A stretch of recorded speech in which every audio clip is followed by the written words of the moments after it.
우리에게 주시는 하나님의 말씀은 여호수아 3장 1절에서 6절까지입니다. 여호수아 3장 1절에서 6절 한 절씩 교독하겠습니다. 또 여호수아가 아침에 일찍이 일어나서 그와 모든 이스라엘 자손들과 더불어 시딤에서 떠나 요단에 이르러 건너가기 전에 거기서 유숙하니라. 사흘 후에 관리들이 진중으로 두루다니며 백성에게 명령하여 이르되 너희는 레위 사람 제사장들이 너희 하나님 여호와의 언약궤 매는 것을 보거든 너희가 있는 곳을 떠나 그 뒤를 따르라. 그러나 너희와 그 사이의 거리가 2000규빗쯤 되게 하고 그것에 가까이 하지는 말라. 그리하면 너희가 행할 길을 알리니 너희가 이전에 이 길을 지나보지 못하였음이니라 하니라. 여호수아가 또 백성에 이르되 너희는 자신을 성결하게 하라. 여호와께서 내일 너희 가운데 기이한 일들을 행하시리라. 여호수아가 또 제사장들에게 말하여 이르되 언약궤를 메고 백성에게 앞서 건너라 하며 곧 언약궤를 메고 백성에 앞서 나아가니라. 아멘. 오늘 종료주일을 맞아서 광야와 가나안의 여정 이런 제목으로 하나님의 말씀을 선포하겠습니다. 이 광야의 삶은 광야에서 끝나는 게 아니라 가나안을 바라보고 있죠. 그래서 우리의 이제 최종 정착지는 가나안인데 이것이 바로 출애굽기의 모델이죠. 출애굽기에 이스라엘 백성들을 출애굽시킨 다음에 이들을 광야에서 훈련시킵니다. 왜냐하면 광야에서 정예부대가 되어야 되기 때문이죠. 그런 다음 이들을 이제 여호수아 군대로 편성시켜서 가나안으로 정복해 들어가는 그것이 이제 또 여호수아서의 오늘 말씀입니다. 하나님을 결국은 가나안에 들어가서 하나님과 함께 동행하고 하나님을 예배하고 또 하나님이 주신 그 기업을 누리고 또 영원한 그 소망 가운데 함께하며 하나님 나라를 만들어가는 거 그게 바로 하나님께서 이스라엘 백성을 택한 목적이고 또 오늘 저와 여러분을 이 귀하신 예수님의 보혈로 구원한 목적입니다. 우리 그리스도인들이 오늘날 처음부터 이렇게 건강한 삶을 살 수 있는 것이 아닙니다. 우리는 과거에 무지와 많은 죄악의 삶에 거기서 헤매던 자들을 이제 훈련시켜야 되죠. 그래서 우리를 구원시킨 다음에 우리를 광야로 이끌어가지고 여러 가지 우리의 연약한 부분을 다시 세우고 훈련하는 것입니다. 그래서 결국 우리는 여러 상황 속에서 우리에게 지금 닥쳐오는 많은 상황들 이런 것들이 바로 우리의 광야고 거기서 우리는 훈련되는 겁니다. 결국 오늘날 하나님께서 훈련을 잘 마치게 되면 이와 같이 이 광야의 정예부대가 여호수아 부대가 되어서 가나안을 정복하듯이 우리에게도 그와 같은 영적인 비밀이 있는 거죠. 우리 각자를 각각 또 하나님이 예비한 그런 지역의 공동체 소속시켜서 계속해서 기업을 위해서 확장돼 나가고 우리는 영적 가나안을 정복해가는 그런 삶을 사는 것입니다. 결국 그런 결과 하나님 나라는 완성되고 주님은 다시 오시게 되는 거죠. 이런 모델이 오늘도 우리에게 잘 접목되기 바랍니다. 그래서 우리는 예수님을 믿는 순간부터 그냥 평범한 시민으로 부른 게 아니에요. 하나님의 정의 용사, 정의 군사로 불렀다는 거예요. 이런 비전을 놓치면 우리의 삶이 굉장히 허탈할 수가 있어요. 주님의 계획은 우리가 그냥 평범한 시민으로 사는 게 아닙니다. 이 세상을 믿음으로 정복하는 그런 하나님의 예수님의 군사로 부르셨다는 거예요. 믿습니까? 그거를 놓치시면 안 됩니다. 이 군사가 되려면 딱 한 가지만 잘하면 됩니다. 뭐 내가 좀 힘이 없고 때로는 뭐 이렇게 능력이 없고 지혜가 없고 그래도 상관없어요. 군대의 군사가 되는 비결은 딱 하나예요. 명령이 떨어지면 그냥 복종하면 되는 거예요. 명령만 하세요. 나는 그걸 따르겠습니다. 군사한테 요구하는 것은 바로 그 한 가지입니다. 그러니까 내가 조금 지혜가 없고 힘이 없고 때로는 연약하다 할지라도 복종을 잘하게 되면 모든 게 해결이 되는 거예요. 그게 군인이에요. 군인들은 복종을 잘하면 먹을 것이 생기고 입을 것이 생기고 잘 것이 예비됩니다. 이게 바로 영적 비밀이죠. 오늘 이 땅에 우리가 열심히 사는 거 또 우리 주님이 어떤 때는 많은 상황 환경을 인도해 주시죠. 그러나 근본적으로 우리가 주님의 명령, 주님의 음성에 명령에 복종할 때 우리의 이 모든 삶이 해결된다는 사실이에요. 왜냐하면 우리는 주님의 군사기 때문에 그렇죠. 군인은 반드시 돌봐줍니다. 군인은 스스로 가서 농사 짓고 스스로 자기 먹을 거 해결하고 그러는 게 아닙니다. 군사는 명령에만 복종하고 영적 싸울 수 있는 준비만 하면 되는 거예요. 훈련받고 있다가 명령이 떨어지면 진격해 가면 되는 거죠. 그런 면에서 우리의 삶을 한번 돌아볼 때 내가 그동안 이 군사인데 군사의 사명을 잃어버리고 어떻게 하면 이 먹고 살고 이게 내가 매달렸는지 이런 부분에 대해서 한번 정리해 봐야 됩니다. 그 삶이 잘못되는 게 아니라 주님의 돌보심으로 살아야 돼요. 하나님의 공급으로 사는 거, 그게 군사들이죠. 결국 군사는 자기가 원하는 대로 사는 게 아니에요. 내 뜻대로 사는 게 아니라 하나님이 원하는 대로, 하나님이 명령하는 대로 주님의 음성을 잘 순종해 따라가는 거, 그게 군사가 하는 일입니다. 그 이스라엘 백성들을 이렇게 출애굽을 시키긴 했는데 이스라엘 백성들은 참 이렇게 그 당시 보면은 형편이 말이 아니죠. 대략 역사로 보면 BC 1800년 정도에 이제 사실은 요셉이 죽습니다. 요셉이 애굽의 총리로 있을 때는 이스라엘 백성들이 보호를 받았는데 요셉이 죽고 나니까 그 다음 바로 왕이 책임질 일이 없죠. 그래서 그때부터 노예로 그냥 신분이 전부 다 이렇게 하락하면서 노예 생활을 하게 돼요. 그래서 그게 대략 한 400년, 정확히 한 430년 동안에 노예 생활을 하게 됩니다. 그래서 때가 돼서 아브라함의 약속을 주님이 기억하시고 BC 한 1400년경에 모세라는 인물을 주님께 훈련시켜가지고 출애굽을 감당하는 거예요. 그래서 이 백성을 다 끌고 광야에 나왔는데 문제는 이 400여 년 동안 노예로 살던 사람들이니까 이게 어떤 질서가 없죠. 무질서하죠. 뭐 법이 뭔지도 모르고 그냥 그때그때 살아가는 어찌 보면 짐승 같은 삶을 살았던 사람들. 이들을 하나님의 군대로 만들려니까 그 쉬운 일이 아니죠. 그래서 하나님의 법이 뭔지를 가르치고 법에 잘 훈련될 수 있는 그런 기간이 광야 훈련 기간이었어요. 그래서 이 광야 훈련은 한마디로 말하면 트레이닝이 아니고 고전에 보면 트레이닝이 아니라 그것은 이제 기술 훈련이 아니고 디서플린, 인재 훈련, 사람을 만드는 훈련이에요. 사람이 돼야지. 사람이 돼야. 그래서 이 세상의 군대도 저도 군대 생활했지만 수 없는 다양한 이런 장정들이 와가지고 자기 나름대로의 환경에서 자랐기 때문에 이게 무질서하죠. 그러니까 거기 가서 사람 만드는 훈련을 시킵니다. 그래서 정확한 명령이 떨어지면 그때그때 복종할 수 있는 이런 군인을 키우는 게 훈련이죠. 그래서 광야 훈련은 바로 디스플린 훈련이었어요. 노예를 하나님의 온전한 군사로 만드는 훈련이었던 거죠. 오늘 우리에게도 똑같은 지금 훈련이 주어집니다. 우리 그리스도인은 바로 이제 예수를 믿고 나면 광야를 다 통과하게 돼 있어요. 광야를 통해서 어떤 훈련을 받아야 되냐? 크게 말하면 믿음 훈련, 성품 훈련, 재정 훈련. 이 세 가지를 반드시 거치게 됩니다. 그래야 하나님의 정의 용사로 쓰임받기 때문에. 광야에서 믿음 훈련은 어떻게 하는 것이냐? 오직 광야에서는 하나님만 바라볼 수밖에 없어요. 왜냐하면 먹을 것이 없어요. 내가 스스로는 농사지어서 살 수 있는 것이 아니에요. 그러니까 매일 주어지는 만나, 그리고 주님의 그때그때 터뜨리는 생수, 그것을 가지고 살 수밖에 없어요. 그러니까 하나님의 도움이 없이는 절대 살 수 없는 것이 광야죠. 그러니까 우리가 예수 믿기 전에는 나름대로 자기가 자기 힘으로 잘 사는 것 같았는데 예수님을 믿고 구원을 진짜 받게 되면 내 뜻대로 뭐가 안 되는 거예요. 길이 자꾸 막히고 뭐가 정말 이제 점점 힘들어지는 걸 느끼게 됩니다. 그게 바로 광야로 훈련을 시키기 위해서 하나님이 이끌어낸 거예요.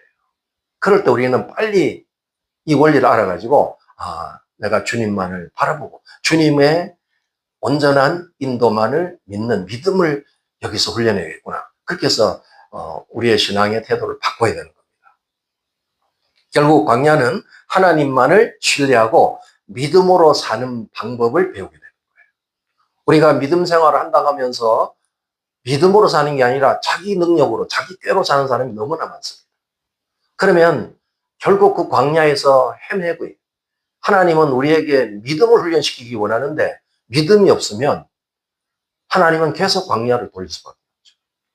그래서 어떻게 해야 내가 믿음으로 사는가, 이거를 계속해서 주제로 가지고 훈련을 받아야 됩니다.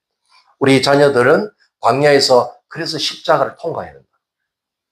십자가를 통과하고, 십자가에서 나의 생각, 나의 그동안의 습성들, 나의 죄성, 나의 기질, 이런 걸 다 못 받고 이제는 주님이 주시는 부활의 생명을 가지고 광야를 살아내야 돼요. 우리의 여정이 바로 그래서 믿음의 여정이라는 거예요. 그러니까 순간순간 어떤 상황이 벌어질 때마다 삶 속에서 나는 내 생각, 내 이성으로 살 것이냐, 아니면 나는 믿음으로 살 것이냐, 이걸 선택해야 돼요. 주님을 향한 믿음으로 산다면 하나님이 책임지시지만 내 이성으로 내 생각대로 살면 하나님은 책임 안 지십니다. 그래서 삶이 어렵고 꼬이는 거예요. 결국 믿음의 사람은 내 생각과 내 경험을 다 내려놓고 주님이 그때그때 인도하는 그 주님의 말씀, 그 음성을 따라서 순종해 나가는 겁니다. 이걸 통해서 우리 믿음이 성장할 수가 있어요. 또 광야에서는 성품을 훈련시키죠.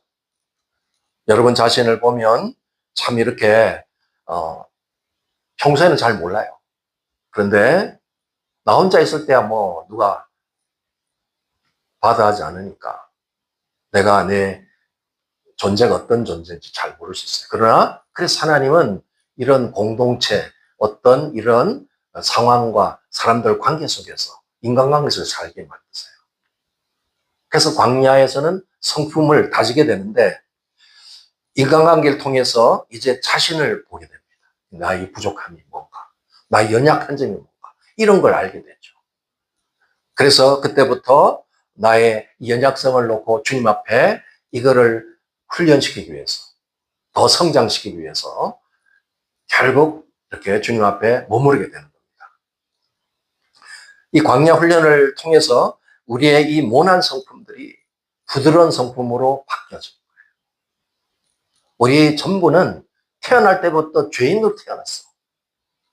죄성이 기본이야. 그러니까 성품이 좋을 리가 없어요. 자기 혼자는 좋을지 모르지만 이렇게 공동체 생활을 해보면 다 가지각색이고 다 이렇게 모관한 걸 알게 돼요. 이거를 부시고 깨트리고 해서 부드러운 그런 소재와 같은 성품으로 바꾸는 거. 그게 광야에서 해야 되는 거예요. 이 성품이 바꿔지지 않으면 광야를 결국 못 벗어나요. 계속 어려움이 있게 됩니다. 이런 부드러운 성품이 되면 어떤 상황과 환경 속에서도 이제 인내를 하게 되죠. 참을 수 있게 된다는 거예요. 그게 오늘 굉장히 중요한 메시지가 될 줄 믿습니다. 민수기 12장 3절 한번 읽겠습니다. 시작. 이 사람 모세는 온유함이 지면의 모든 사람보다 더하더라. 모세를 굉장히 극찬하고 있죠. 모세 온유함은 이 세상의 모든 사람보다 아주 특별하다. 하나님도 모세를 그래서 그 온유한 모세를 친구 삼았다는 거예요. 그래서 하나님의 그 계시가 다 임하고 그런 온유한 자였기 때문에 그 말도 안 되는 그런 소위 말하면 이제 개판과 같은 이스라엘 백성들을 그 온유함으로 광야 여정에서 이끌어가는 거예요. 이 40년 이끌어간다는 건 보통 일이 아닙니다. 모세가 이렇게 훈련이 됐기 때문에. 그러나 처음부터 모세가 온유했느냐? 전혀 그렇지 않습니다. 모세가 처음에 태어나서 하나님의 어떤 특별한 인도를 받고 이제 애굽의 왕자로 40년을 지나죠. 그 40년 동안 최고의 대우를 받고 교육을 받은 사람이에요. 그러니까 뭐 교만이 하늘을 찌르겠죠. 얼마나 강팍한지 몰라요. 독선적이고 성격이 아주 뭐가 났어요. 이제 정신을 차리고 뭔가 이스라엘 백성을 위해서 자기가 좀 헌신해보겠다 했는데 그 성격 가지고는 안 되죠. 그래서 열받아가지고 결국 하는 일이 애굽 사람을 때려 죽인 거예요. 그러고는 죄인이 돼가지고 미디안 광야로 도망가는 신세가 된 거죠.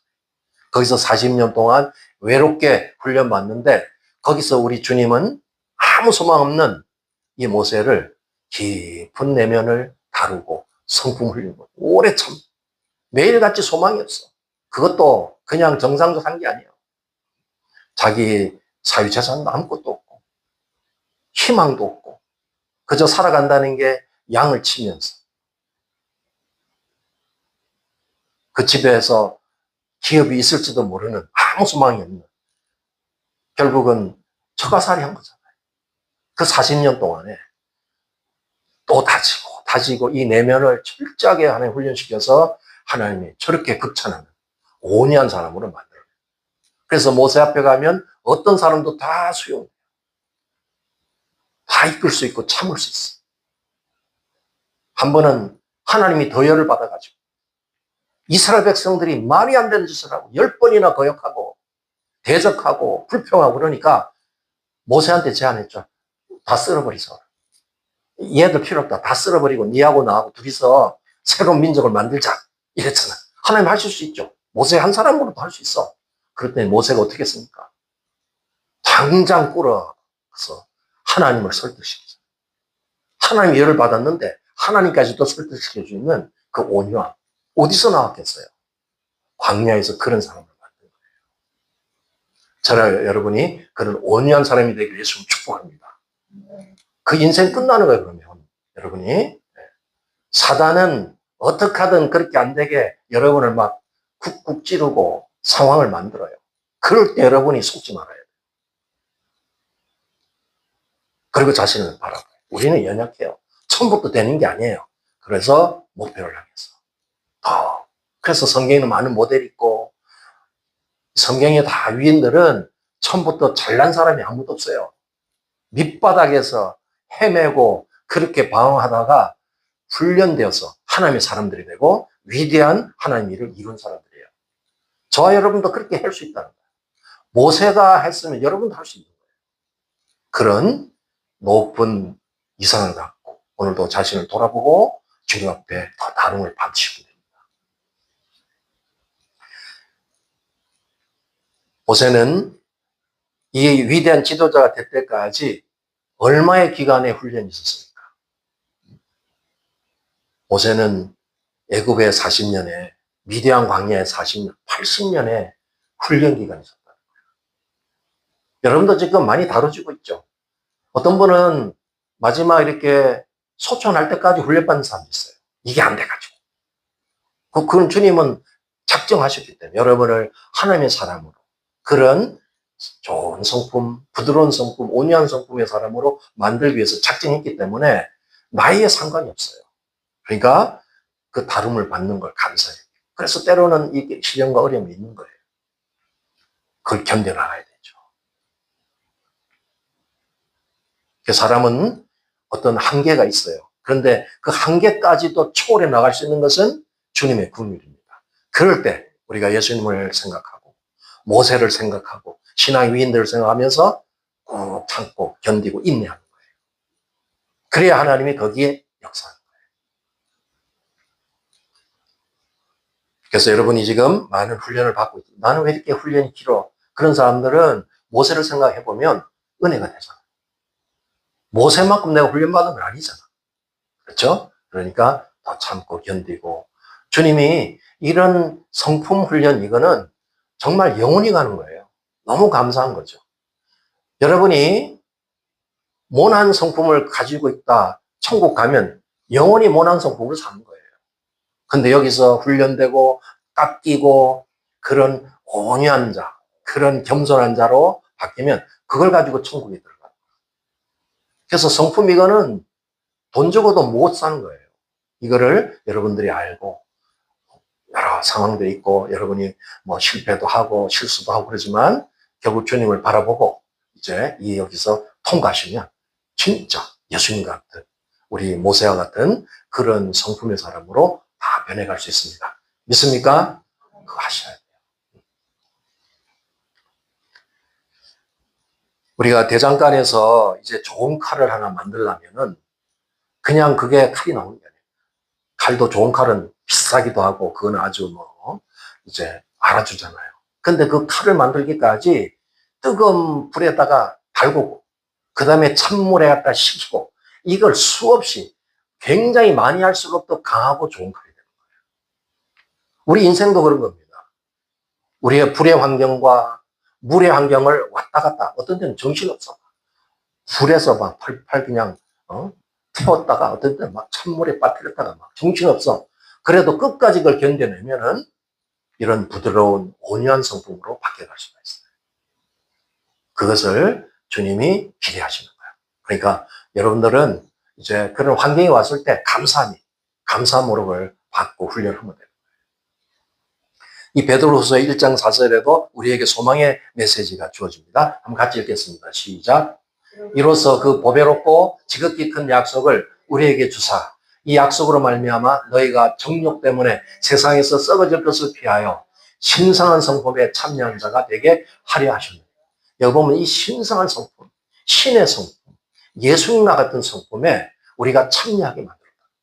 주님 우리를 그저 죄악에서 구원시키고 너는 구원받았으니까 그렇게 끝나는 게 아니에요. 그 구원을 바탕으로 해서 신적인 성품, 정말 예수님과 같은 그런 아름다운 성품의 사람으로 변화시키길 원한다. 그래야 천국 생활을 할 수 있잖아요. 격이 비슷해야 천국 영원히 살지, 거기 막 모난 사람도 있고 이러면은 천국 생활 참 힘들 거예요. 우리가 지금 살아가는 이런 소규모의 또 자기의 환경 속에서 참 이렇게 마음의 어려움들이 그런 거잖아요. 좋은 성품의 사람들만 모여있으면 참 좋은데 그렇지 않기 때문에. 그래서 때로는 정말 이렇게 참기 어려운 우리 배우자, 때로는 자식들, 내 가까운 그런 인친척들, 그런 지인들, 그걸 다 품을 수 있어요. 그 몸 품으면 내가 이제 스트레스 받고 내가 고통스러우니까 결국 내가 변화될 수밖에 없어요. 상대가 좀 변화되기를 바라겠지만 그거는 기대할 수가 없어요. 내가 변화되어서 내가 품고 가면 그냥 이겨나갈 수 있어요. 우리가 이 모세의 그런 간절함, 나중에는 어떻게 기도하냐면 내가 정말 이제 나는 지옥 가도 좋습니다. 생명책에서 내 이름을 빼더라도 이 불쌍한 영혼들, 이 백성들을 구원해 주세요.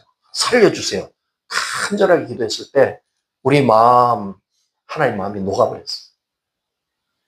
그래서 다시 참고 그들을 이끌어가는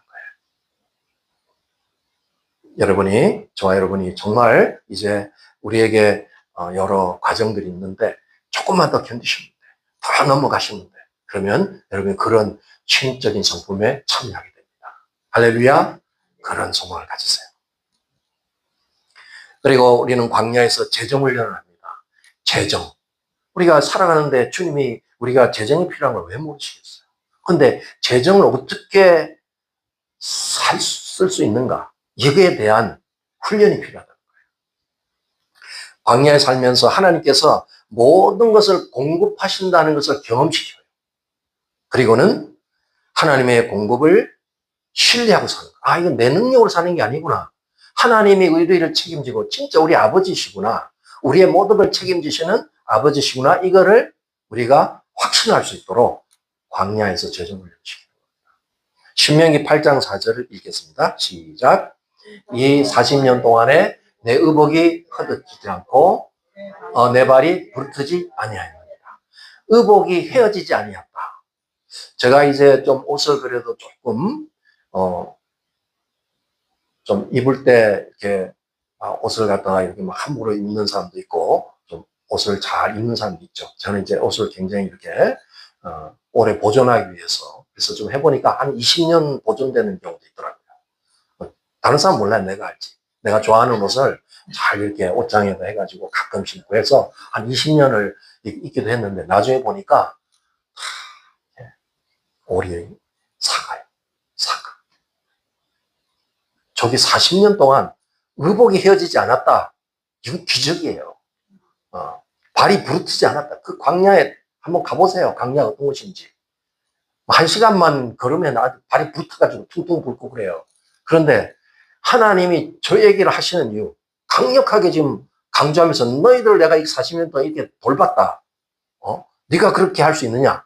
어떤 때는 좀 너무 불만 불평하니까 이런 얘기를 하시는 거예요. 하나님께서 철저하게 보호하시고 공급하셨다는 얘기예요. 우리가 이걸 믿어야 됩니다. 어떤 때는 내 능력으로 내 실력으로 뭐 하는 것 같지만 아니에요. 주님이 모든 걸 섭리해 주셨어요. 그걸 믿고 하셔요. 그래서 광야를 통과해야 되면 항상 그런 가치관, 그런 재정관을 가지게 돼요.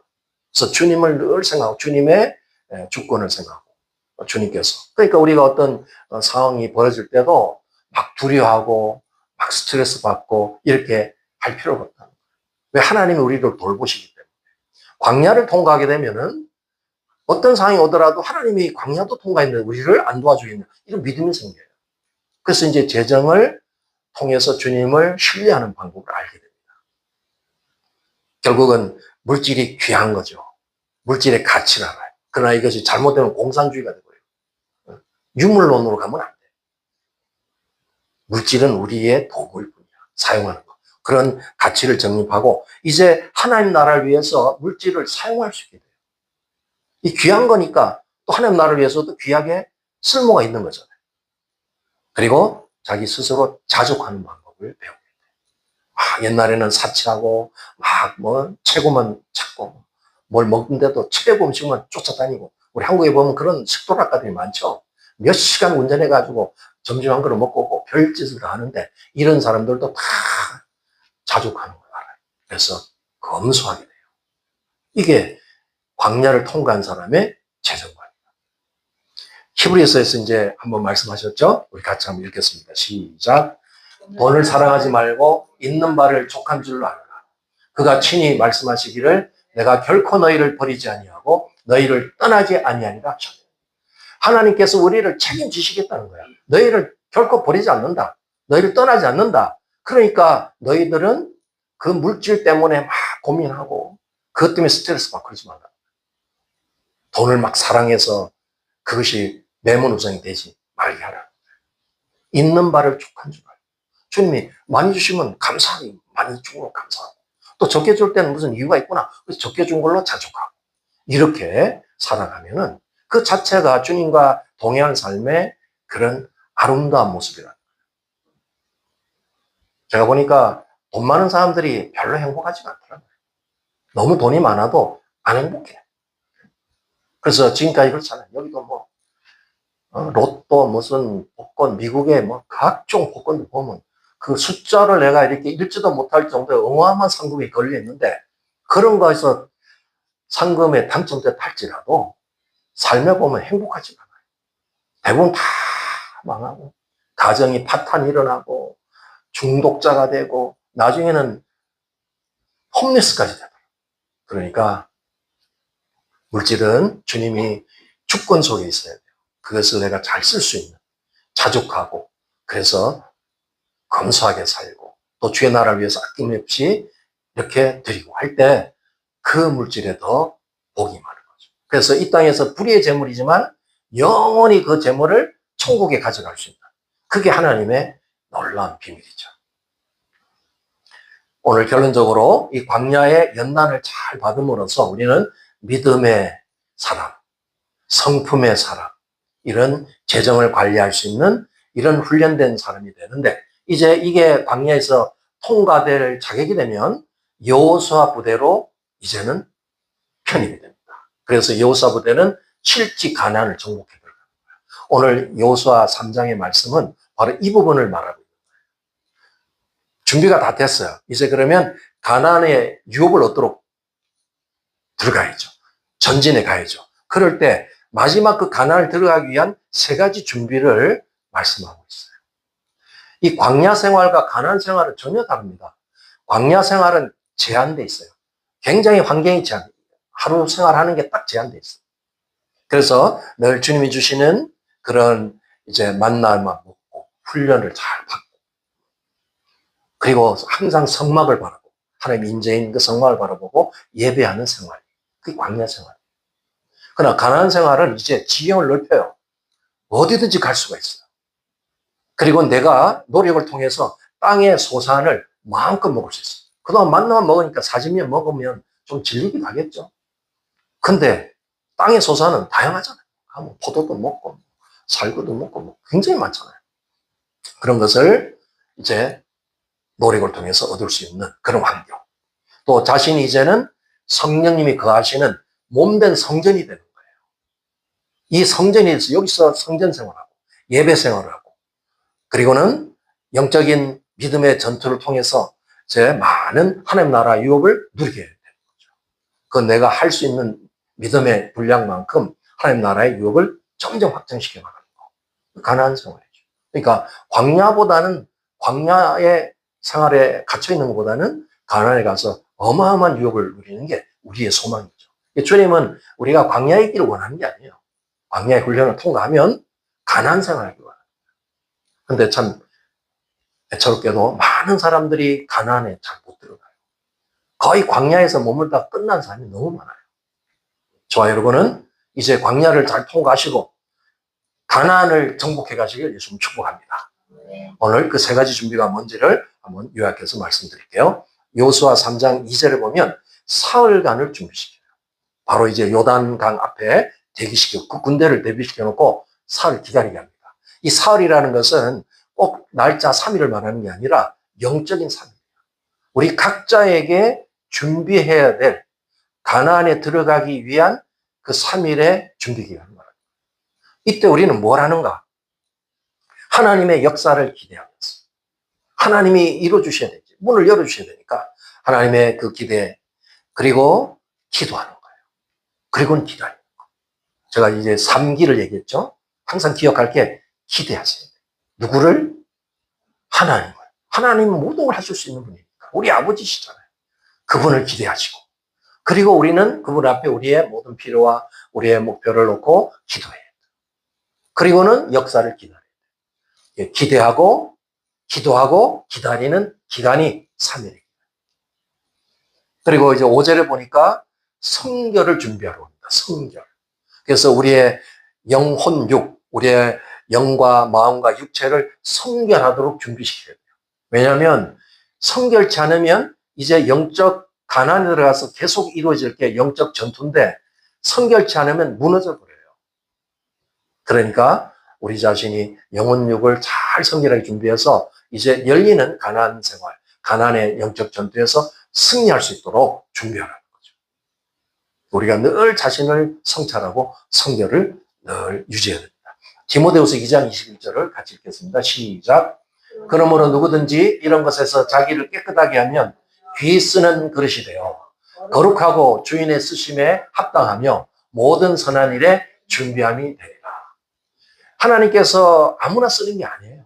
우리는 주님 앞에 쓰임받기 원하지만 주님 앞에 자격이 갖춰져야 돼요. 근데 하나님은 딴 걸 보는 게 아니에요. 깨끗한 자. 자기를 깨끗하게 성결하게 만드는 그 그릇. 그것을 귀한 그릇이라. 능력이 많고 지혜가 많고 힘이 좋고 그런 걸 주님이 쓰는 게 아니에요. 우리의 그릇이 깨끗이 비어져 있고 정결한가. 그런 자들에게 선한 일에 동참시켜서 하나님의 역사를 이루게 한다는 겁니다. 그러니까 늘 우리가 돌아볼 때 자기를 보고 누굴 비교하고 이런 건 아무 소용이 없어. 그럼 스트레스 요인이 돼요. 그게 아니라 내가 주님 앞에서 얼마나 더 정결하게 할 수 있을까. 주님의 그 주시는 진리의 말씀과 성결하신 성령님의 그 늘 감동을 받아서 내가 나를 영혼육을 정결하게 계속 닦고 그 하는 것이죠. 그래서 날마다 회개 생활하는 것이 얼마나 귀한지 몰라요. 그런 자들을 하나님이 들어서 기름 부어서 능력 부어서 사용하는 거예요. 할렐루야. 그런 자가 되기 바랍니다. 이제 마지막 세 번째는 4절과 6절에 있는데 언약궤가 등장하죠. 언약궤가 이제 앞장을 서요. 언약궤를 2000 큐빗의 거리를 두고 따라가라고. 언약궤가 움직이게 됩니다. 이제 제사장인 건 메고 가는데 2000 큐빗은 지금 말하면 한 900m 정도. 꽤 먼 거리죠. 너무 가까이 가면 안 돼요. 왜냐하면 언약궤라는 것은 하나님이 거기에 거하시는 임재의 처소이기 때문에. 하나님의 임재를 바라보고 준비하고 따라가라는 거예요. 세 번째 준비는 바로 그 임재 속에서 우리가 주님을 경험하고 살고 있어라는 거죠. 이제 언약궤 속에 세 개의 성물이 들어있죠. 만나와 십계명과 아론의 쌍난 지팡이. 저것을 영적으로 해석하자면 만나는 바로 이제 생명의 떡이신 예수님, 성자 예수님을 상징하는 거예요. 그리고 이 십계명은 바로 하나님의 철학, 가치관, 그분의 말씀, 진리가 들어있죠. 그래서 우리 성부, 의로우신 성부 하나님을 상징합니다. 아론의 쌍난 지팡이, 그것은 바로 생명의 역사죠. 부활을 상징하는 거예요. 그 부활의 생명, 부활의 영이신 성령님을 상징하는 겁니다. 그래서 그 언약궤 속에 있는 저 성부, 성자, 성령님의 강력한 임재, 그 임재 속에서 우리는 살아가는 존재. 이건 세상에 어느 누구도, 어떤 종교인도 경험할 수 없는 최고의 그런 은혜입니다. 우리가 삼위 하나님과 더불어 살 수 있고 그 임재 속에 산다는 거, 그거 놓치지 마세요. 그 얼마나 귀한 것입니까? 세상 사람들은 자기를 막 학대해가면서 그 고난을 받아가면서 그 경지에 오르려고 애를 쓰지만 우리는 그렇지 않아요. 하나님이 오셔서 임재해 주시는 거예요. 성결한 자에게 임재하셔서 그분과 더불어 살도록 길을 여는 거죠. 그 임재의 삶을 준비하고 있어요. 그러면 너희를 데리고 요단을 가르고 가나안으로 들어가야 된다. 이제 그 놀라운 기적의 현장을 우리가 한번 살펴보겠습니다. 여호수아 3장 14절부터 17절까지 같이 한번 읽겠습니다. 시작. 요단을 건너려고 자기들의 장막을 떠날 때에 제사장들은 언약궤를 메고 백성 앞에서 나아가니라. 또 요단이 곡식 거두는 시기에는 항상 언덕에 넘치더라. 궤를 맨 자들이 요단에 이르며 궤를 맨 제사장들의 발이 물가에 잠기자 곧 위에서부터 흘러내리던 물이 그쳐서 사르단에 가까운 매우 멀리 있는 아담 성읍 변두리에 일어나 한 곳에 쌓이고 아라바의 바다 여매로 향하여 흘러가는 물은 온전히 끊어지네. 백성이 여리고 앞으로 바로 건널세. 여호와의 언약궤를 맨 제사장들은 요단 가운데 마른 땅에 굳게 섰고 그 모든 백성이 요단을 건너기를 마칠 때까지 그 모든 이스라엘은 그 마른 땅으로 건너갔더라. 아멘. 저 장면입니다. 저걸 이제 그림으로 그려놨어요. 요단강이 말라요. 어떻게 말랐나? 이건 중요한 게 아니에요. 하나님의 기적이 역사한 거예요. 요단을 가르고 맨 땅으로, 마른 땅으로 건너갔다는 거죠. 근데 저기 앞에, 제일 앞에 언약궤를 맨 제사장들이 서고 백성들은 따라서 요단을 가르고 가나안으로 진격하는 모습. 그러니까 바로 그냥 진격한 게 아니라 3일간의 준비. 그 기간에 우리가 뭘 해야 될지 우리 자신이 이제 잘 이렇게 적용했어요. 내가 뭘 준비해야 되겠다. 주님을 계속해서 기대하고 기도하고 기다리는 이 3일간. 그리고 늘 내 영혼 육이 성결을 유지할 수 있도록 자신을 돌보. 그리고 이제 언약의 중심으로 하나님의 임재 속에서 늘 주님하고 예배하고 교제하는 삶을 내가 살고 있을 때 여러분 각자에게 요단을 가르고 이제는 가나안을 정복해 들어가야 될 것입니다. 그 가나안은 똑같은 가나안이 아닐 수 있어요. 우리 각자에게 허락한 가나안을 정복해 들어가는 그런 시즌이 되기를 예수님 축복합니다. 오늘 이제 같이 한번 말씀을 같이 나누고 우리 기도하는 시간인데 우리 각자가 이 광야 연단은 피할 수가 없는 반드시 필연적으로 통과해야 될 연단인데 거기서 믿음의 훈련, 성품의 훈련, 재정의 훈련을 잘 거쳐서 우리가 여호수아 부대에 들어갈 수 있도록 이걸 위해서 여러분 기도하시고 그리고 오늘 말씀과 또 비전이 각자 자신에게 레마가 되고 우리 교회에 또 구체적인 비전이 되어서 믿음을 품고 이제 이 가나안을 정복하는 그런 시즌이 될 수 있도록 위해서 기도하시고 우리 또 개인, 우리 교회 또 필요들, 우리 한국과 미국에 이런 정치적인 지금 많은 혼란이 있습니다. 안정과 하나님 인도를 위해서 우리 주여 삼창하시고 간절히 통성으로 기도하겠습니다.